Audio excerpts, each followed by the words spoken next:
has been an amazing fighter on the issue of hydrofluoric acid at the refinery. He was there from day one. Submitted a bill. He's taken, the refinery took us on a tour to see how safe it was, and invited us along. And we've learned a couple new facts. You guys have a flyer if you want to learn more on the website. But there are now 3 refineries who have converted. So we're not talking about closing a refinery, we're talking about converting to a vastly safer chemical. And Chevron did this in Salt Lake City and another one in Oklahoma. And that it was recently a big release of a different chemical in Texas, and it was caused by somebody opening a valve.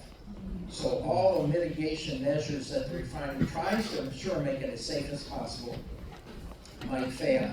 So there's now a federal lawsuit by NRDC and a bill by Maxine Waters.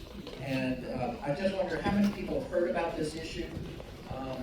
A lot, but a lot haven't. So maybe that's another thing that we can get this information out. And ultimately, the Attorney General perhaps might do something. And it certainly affects our schools. We have many schools in the what would be considered a high-risk area. So.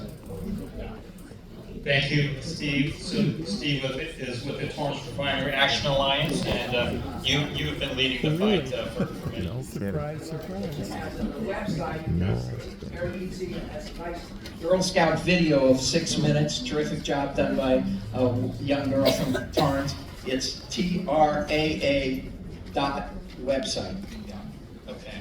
So, I mean, just for a little context, I mean, I lived, just a couple miles away from the Torrance Refinery when the explosion happened in 2015, and ever since then, there's been, ongoing concerns about how the Torrance Refinery is one of only 2 refineries in the entire state of California that uses this highly toxic chemical hydrofluoric acid that has the potential to, if it ever gets released, travel long distances and threaten the health and safety of families living within miles of the refinery. So that's an ongoing concern,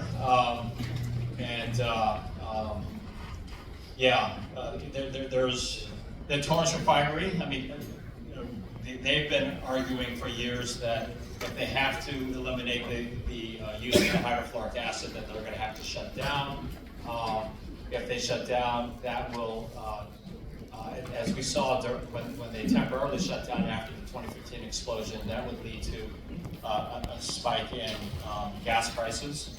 And so, we've been trying to deal with those challenges. How do we make our refineries safer? I continue to fully support the efforts to make our refineries safer, not only for our Torrance, our South Bay residents, but also for the workers. We also are dealing with the challenges of refineries shutting down in the state of California. One more point is that one in Oklahoma was converted and done by a publicly traded company, so we now know that it cost them $140 million, which is a lot.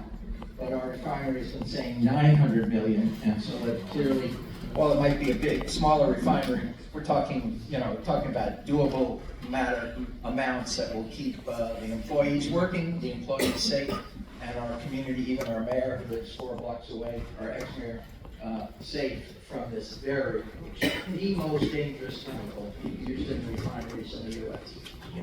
I do want to highlight that as a result of a lot of the advocacy efforts from Torrance residents like Steve, and I think it happened when, I forget if you're a mayor, Pat, but we have installed the fence line air quality monitoring systems around the refineries, and I took that model and made that requirement statewide for all refineries to install fence line air quality monitors around refineries throughout the state.